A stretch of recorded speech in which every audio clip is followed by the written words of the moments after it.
you alright? Yeah.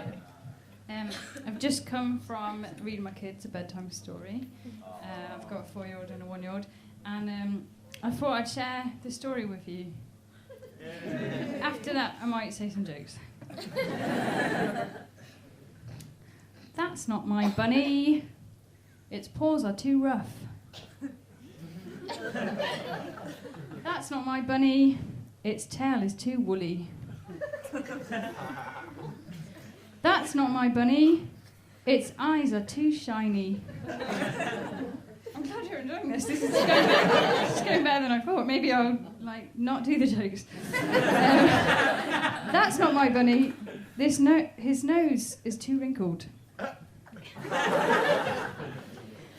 That's my bunny. His ears are so soft. Maybe I'll just go. So that book is written by the UK's 4th most best-selling children's author, right? She's worth 57 million. How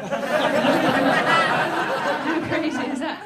She's written 50 of those books. She's got That's Not My Pirate, That's Not My Unicorn, That's Not My Owl. It's like she's just discovered Microsoft Word's find and replace button. Mental. And you might be thinking, okay, it's simple, it's for babies. But it's the concept, the textures, the illustrations.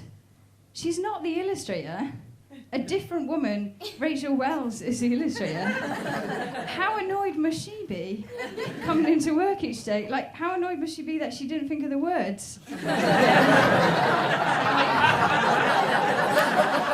you imagine her coming in and Fiona Watt's there with her 57 million, and she's like, "Stop your moaning and keep sticking cotton wool on bunny rabbits' tails." I actually had to buy that book to make this point, which is a bit of a shame. And I didn't want to buy it from a real shop because I didn't want it to be worth 57 million and £5.99. So I bought it from Amazon used books, okay? Amazon described the condition of that book as good, which means there may be notes in the margins, but the original text is still legible. If you're making notes in the margin of that book, you are doing way more work than the author.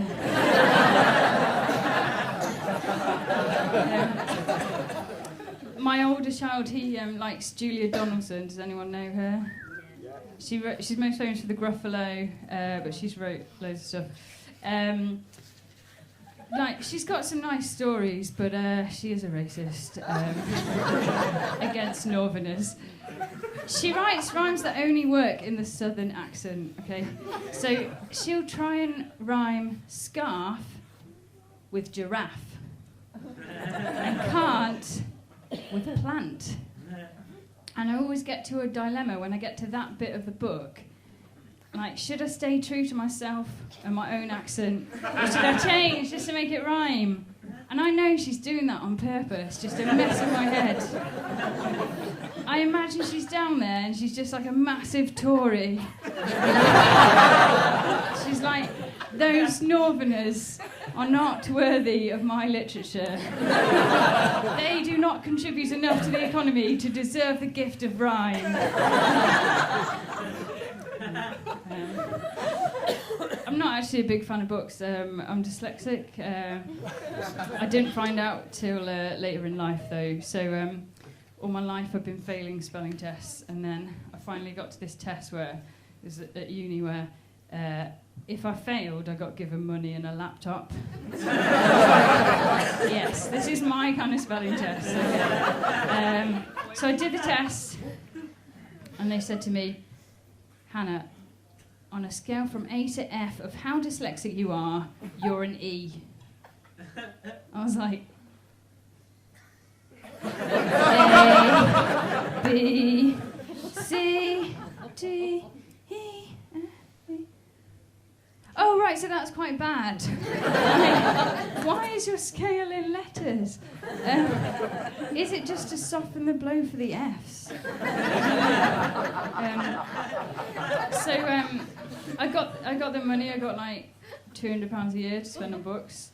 The thing is, I don't really like books. I find reading quite difficult. That would be like giving my vegetarian husband £200 a year to spend on meat. It's just unnecessary. So, yeah, you might have guessed by now, I didn't really get on that well at school. I didn't have a great time in primary school. I had this teacher that I really hated, and I tried to murder her. I'll tell that story. So, I feel like you might not be able to see. It all started with the 90s game show, Get Your Own Back. Does anyone remember that? Yeah? Cool. It was good, wasn't it?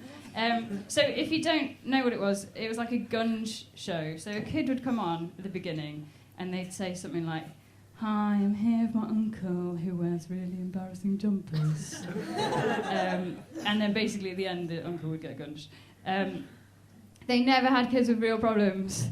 They never had a kid come on and be like, "Hi, I'm here with my mum. She sold all my toys to buy crack."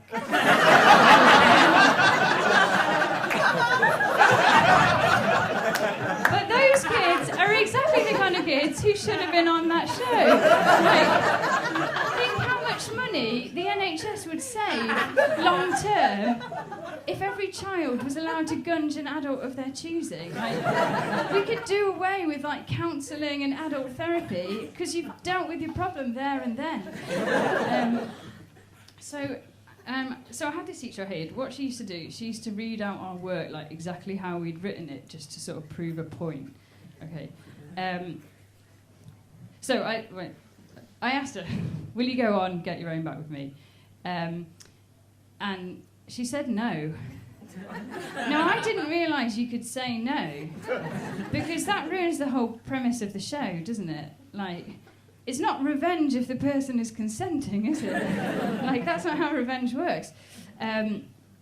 So anyway, she used to read out our work, how we'd written it. So if we didn't put a full stop, she wouldn't take a breath.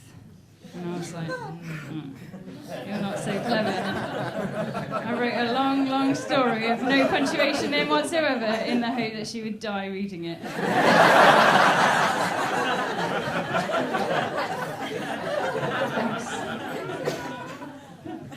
You've been like a super nice audience tonight. I feel like it's gone all right.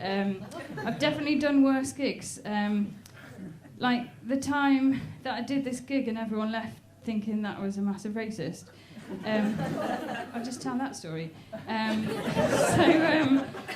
So like, I'm not a racist, by the way, let me just say that now. Like, I would never tell a racist joke. And there's even jokes that you probably don't realise are racist, but they might be. Like, for example... It's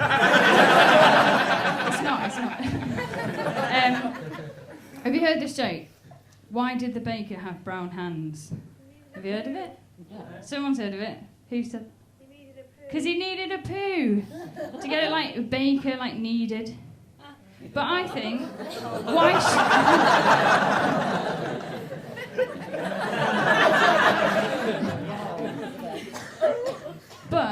why shouldn't the baker have brown hands?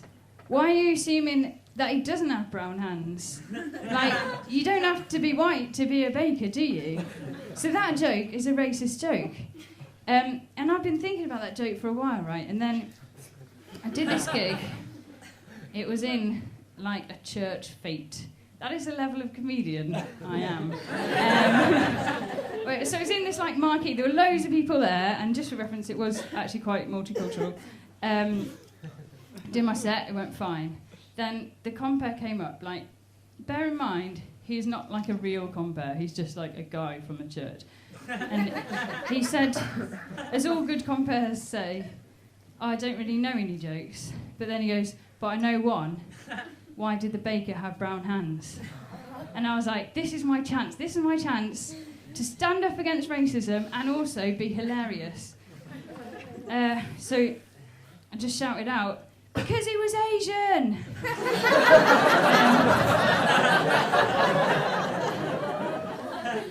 It didn't get as good a response as that. There was an awkward silence. People looked at me, And then gradually they started sort of chatting again.